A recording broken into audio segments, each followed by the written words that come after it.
Grand 2, les fonctions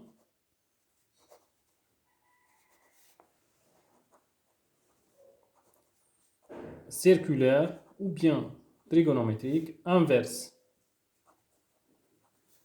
Les fonctions arc cosinus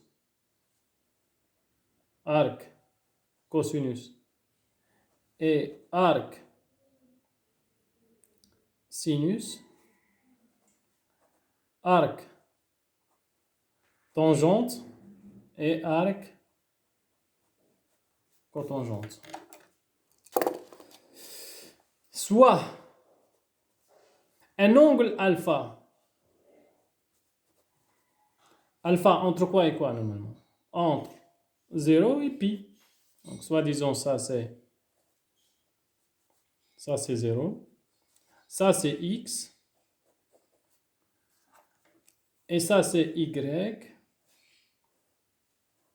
Si y est confondu à x, donc on a l'angle nul, ça c'est y.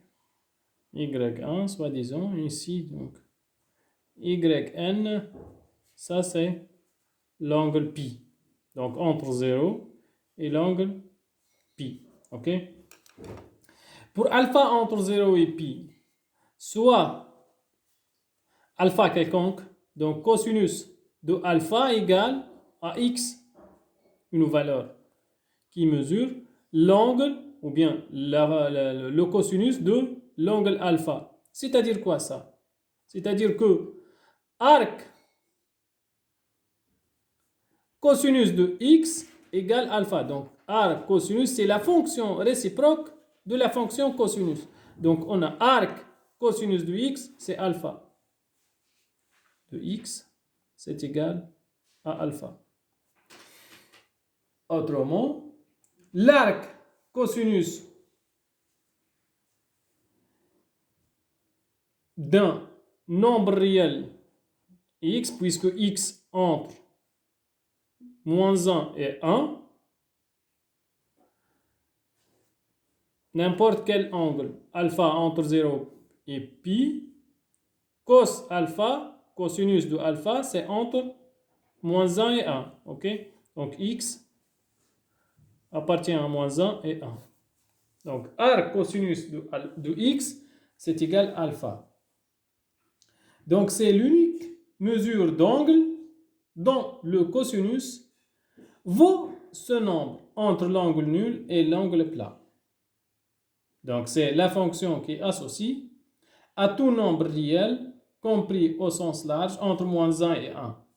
La valeur de son arc cosinus en radian est notée arc cosinus. De même, sinus de alpha égale par exemple à y.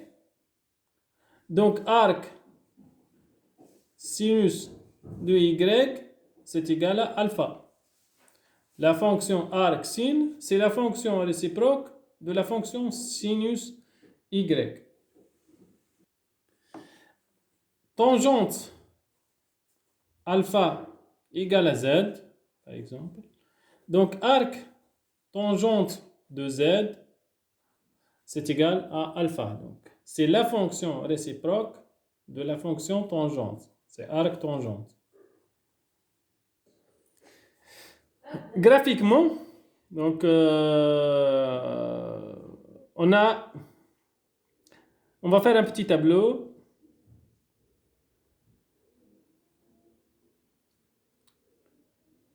Ici les x, par exemple, ici cos de x.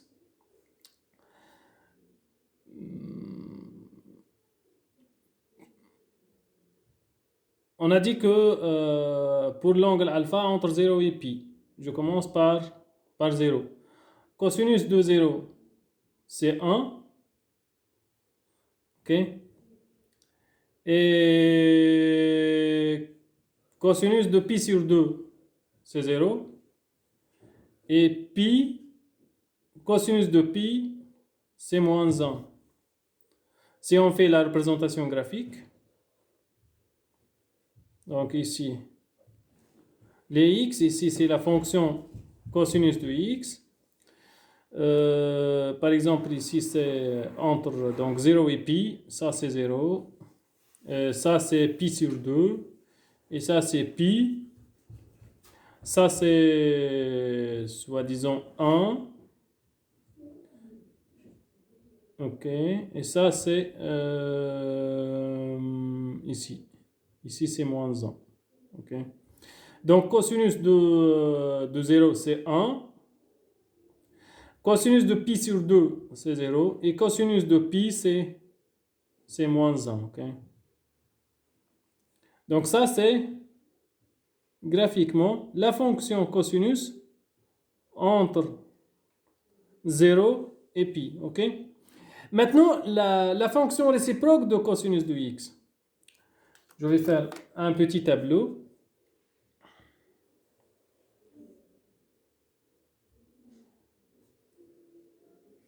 OK.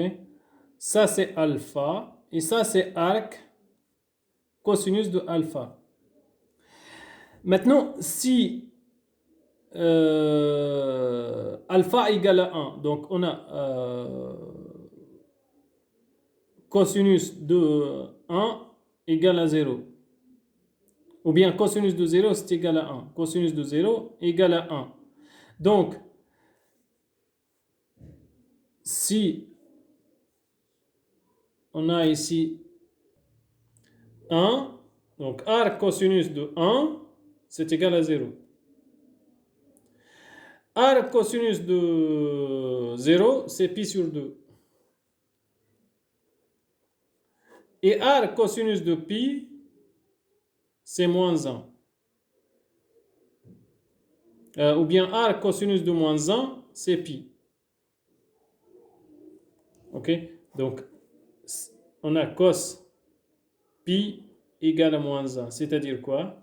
Que arc cosinus de moins 1 égale à pi. Donc, graphiquement, la représentation graphique, ici, donc, le alpha et arc cosinus de alpha. La fonction cosinus, c'est entre 0 et pi. OK? Et la fonction arc cosinus de alpha, c'est entre moins 1 et 1. OK, ça c'est 1. Et ça c'est moins 1. Donc alpha, c'est entre 0 et pi. Par exemple, ça c'est pi. OK, ça c'est pi. Et ça c'est pi sur 2. Arc cosinus de 1, c'est 0. Arc cosinus de 0, c'est pi sur 2, ici. Et arc cosinus de moins 1, c'est pi. C'est ici.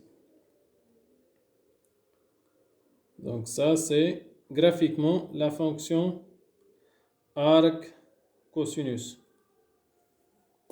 De même pour les fonctions donc sinus et arc sinus et les fonctions tangentes et arc tangente.